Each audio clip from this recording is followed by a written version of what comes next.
ಇದು ತುಂಬ ಕಾಂಪಿಟೇಟಿವ್ ದುನಿಯಾ. ಯುವಕ ಒಂದು ಕಿರಾಣಿ ಅಂಗಡಿಯನ್ನು ಇಡ್ತಾನೆ, ಪ್ರಾವಿಜನ್ ಸ್ಟೋರ್.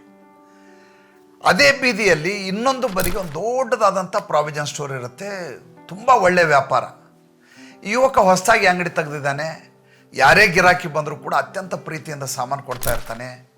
ಬಂದವ್ರಿಗೆಲ್ಲ ಎಲ್ಲ ಶಿವನಿಚ್ಛೆ, ಎಲ್ಲ ಶಿವನಿಚ್ಛೆ ಅಂತ ಹೇಳ್ತಾ ಇರ್ತಾನೆ.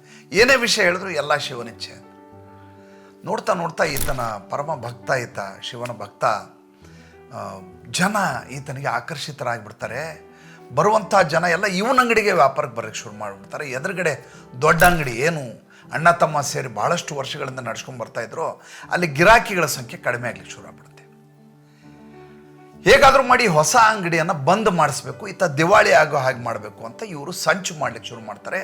ಎದುರುಗಡೆ ಇದ್ದಂಥ ಹಳೆ ಅಂಗಡಿಯವರು ಒಂದು ಐಡಿಯಾ ಮಾಡ್ತಾರೆ. ಏನಂದರೆ, ಹಳೆಯ ಸಾಮಾನುಗಳು, ಎಕ್ಸ್ಪೈರಿ ಡೇಟ್ ಆಗಿರುವಂಥ ಡಿಟರ್ಜೆಂಟ್ ಪೌಡ್ರು, ಎಕ್ಸ್ಪೈರಿ ಡೇಟ್ ಆಗಿರುವಂಥ ಬೇರೆ ವಸ್ತುಗಳು, ಅದನ್ನು ತೊಗೊಂಡೋಗಿ ಇವನ ಅಂಗಡಿಗೆ ಹೋಗಿ ಜನ ಹೋಗಿ ಕೊಡೋದು ಗ್ರಾಹಕರು. ನಿಮ್ಮ ಅಂಗಡಿಲಿಂಥ ಸಾಮಾನು ತೊಗೊಂಡೋಗಿದ್ದೆ, ಎಕ್ಸ್ಪೈರಿ ಡೇಟ್ ಆಗಿದೆ, ಏನ್ರಿ ನೀವು ಎಕ್ಸ್ಪೈರ್ ಆಗಿರುವಂಥ ವಸ್ತು ಕೊಡ್ತೀರಾ ಅಂತ ಗಲಾಟೆ ಮಾಡಬೇಕು. ಒಬ್ಬ ವ್ಯಕ್ತಿ ಬಂದು ಆ ರೀತಿ ತಂದು ಇವನ ಅಂಗಡಿ ಮುಂದೆ ತಂದು ಕೊಡ್ತಾನೆ. ಅಂಗಡಿ ಕೆಲಸಗಾರ ಇರ್ತಾನೆ, ಇಲ್ಲ ನಮ್ಮ ಅಂಗಡಿಗೆ ನೀವು ಬಂದೇ ಇಲ್ಲ. ನಾನು ಬಂದಿಲ್ಲ ಅಂದರೆ ಏನಾಯಿತು, ನಮ್ಮ ಕೆಲಸಗಾರ ಕಳಿಸಿದ್ದೆ, ಅವನ ಕಡೆಯಿಂದ ತೊಗೊಂಡೋಗಿದ್ದ, ಅವನು ತೊಗೊಳ್ಳಿಲ್ಲ ಅಂದರೆ ಪೊಲೀಸ್ ಕಂಪ್ಲೇಂಟ್ ಕೊಡ್ತೀನಿ ಮೇಲೆ, ಎಕ್ಸ್ಪೈರಿ ಡೇಟ್ ಆಗಿರೋ ವಸ್ತು ಕೊಡ್ತೀರಾ ನೀವು ಅಂತ ಗಲಾಟೆ ಮಾಡಿ ಶುರು ಮಾಡ್ತೇನೆ. ದೂರದಲ್ಲಿ ಆ ಯುವಕ ಎಲ್ಲ ಶಿವನಿಚ್ಛೆ, ಎಲ್ಲ ಶಿವನಿಚ್ಛೆ. ಏನಂತೆ ಗಲಾಟೆ, ಇಲ್ಲ ಈ ರೀತಿ ಕೊಟ್ಬಿಡ ಒಂದು ದುಡ್ಡು, ಎಷ್ಟಾಗಿದೆ ಇಷ್ಟು ದುಡ್ಡು ತೊಗೊಂಡು. ಮಾರನೇ ದಿವಸ ಮತ್ತೊಬ್ಬ ಬರ್ತಾನೆ, ಬಂದವನು ಮತ್ತೆ ಹಳೆಯ ಸಾಮಾನು ಎಕ್ಸ್ಪೈರಿ ಡೇಟ್ ಆಗಿದ್ದು, ಗಲಾಟೆ ಮಾಡ್ತಾನೆ. ಏನಂತೆ ಅವನ ಪ್ರಶ್ನೆ, ಇಲ್ಲ ಈ ರೀತಿ ಹಳೆ ಸಾಮಾನು ಹಿಡ್ಕೊಂಬಂದು ನಿಮ್ಮ ಅಂಗಡಿಗೆ ಒಯ್ದದ್ದು ಅಂತಾನೆ. ಅವನು ಎಷ್ಟು ಹೇಳ್ತಾನೆ, ಕೊಡು. 1 ದಿವಸ ಆಯಿತು, 2 ದಿವಸ ಆಯಿತು, 3 ದಿವಸ ಆಯಿತು. ಪ್ರತಿ ದಿವಸ ಎದುರುಗಡೆ ಅಂಗಡಿಯವರು ಈ ರೀತಿ ಒಬ್ಬನ ಹತ್ರ ಸಾಮಾನು ಕಳಿಸ್ತಾರೆ, ಎಕ್ಸ್ಪೈರಿ ಡೇಟು ಅಂತಾರೆ, ದುಡ್ಡು ಇಸ್ಕೊತಾರೆ. ಇವನು ದಿವಾಳಿ ಆಗೋ ಪರಿಸ್ಥಿತಿ ಬಂದ್ಬಿಡುತ್ತೆ.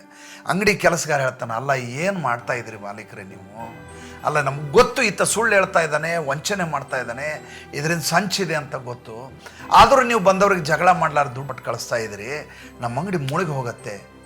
ಮೊದಲು ಆ ಅಂಗಡಿ ಸ್ಟಾಕ್ ಆಗಿದೆಯಲ್ಲ, ಯಾವುದು ಎಕ್ಸ್ಪೈರಿ ಡೇಟ್ ಅಂತ, ಆ ವಸ್ತುವನ್ನು ಬೀದಿಗೆ ಹಾಕ್ಬಿಡು ಹೋಗಲಿ, ಮೊದಲು ಹೊರಗೆ ಹೋಗ್ಬಿಡ್ಲದು ಅಂತ. ಆ ಕೆಲಸಗಾರ ತೊಗೊಂಡೋಗಿ ಆ ಡಿಟರ್ಜೆಂಟ್ ಪೌಡರ್ನ ಹಿಂಗೆ ಬೀದಿಗೆ ಎಸಿಲಿಕ್ಕೆ ಹೋಗ್ತಾನೆ. ಒಳಗಡೆಯಿಂದ ಚಿನ್ನದ ನಾಣ್ಯಗಳು ಬರ್ತವೆ. 1 ಪ್ಯಾಕೆಟ್ ಎಸಿತಾನೆ, ಅದರಲ್ಲಿ ಒಂದು ಚಿನ್ನದ ನಾಣ್ಯ. 2ನೇ ಪ್ಯಾಕೆಟ್ ಎಸಿತಾನೆ, ಅದರೊಳಗಿಂದ ಟಣ್ ಅಂತ ಸೌಂಡ್ ಬರುತ್ತೆ. ಆ ಡಿಟರ್ಜೆಂಟ್ ಪೌಡರ್ನವ್ರು ಒಂದು ಸ್ಕೀಮನ್ನು ಮಾಡಿರ್ತಾರೆ. ನಮ್ಮ ಡಿಟರ್ಜೆಂಟ್ ಪೌಡರ್ ತೊಗೊಂಡ್ರೆ ಯಾವುದೋ ಒಂದು ಪ್ಯಾಕೆಟ್ನಲ್ಲಿ ಅದರಲ್ಲಿ ನಾವು ಚಿನ್ನದ ನಾಣ್ಯವನ್ನು ಹಾಕಿದ್ದೇವೆ ಅಂತ. ಇವನ ಅದೃಷ್ಟಕ್ಕೆ ಆತ ಎಕ್ಸ್ಪೈರಿ ಡೇಟ್ ಅಂತ ಕಳಿಸಿರುವಂಥ ಬಹಳಷ್ಟು ಡಿಟರ್ಜೆಂಟ್ ಪ್ಯಾಕೆಟ್ನಲ್ಲಿ ಚಿನ್ನದ ವರಹಗಳಿರ್ತವೆ. ಆವಾಗ ಅಂಗಡಿಯ ಮಾಲೀಕ ಹೇಳ್ತಾನೆ, ಕೊಡೋ ದೇವರು ದೊಡ್ಡವನಿದ್ರೆ ಯಾರೋ ಅದನ್ನು ಕಸ್ಕೊಂಡು ಹೋಗ್ಲಿಕ್ಕೆ ಆಗೋದಿಲ್ಲ, ಯಾರೋ ನಮ್ಮನ್ನು ಮುಳುಗಿಸ್ಬೇಕು ಅಂತ ಪ್ರಯತ್ನ ಮಾಡಿದರೆ ಶಿವ ನಮ್ಮನ್ನು ಉಳಿಸಲಿಕ್ಕೆ ಪ್ರಯತ್ನ ಮಾಡ್ತಾ ಇರ್ತಾನೆ. ಅದಕ್ಕೆ ಯಾವತ್ತೂ ನಾವು ಆಲೋಚನೆ ಮಾಡಬಾರ್ದು, ಬರುವುದನ್ನು ಪ್ರೀತಿಯಿಂದ ಶಿವನಿಚ್ಛೆ ಅಂತ ಸ್ವೀಕಾರ ಮಾಡಬೇಕು. ಹೌದಲ್ವಾ?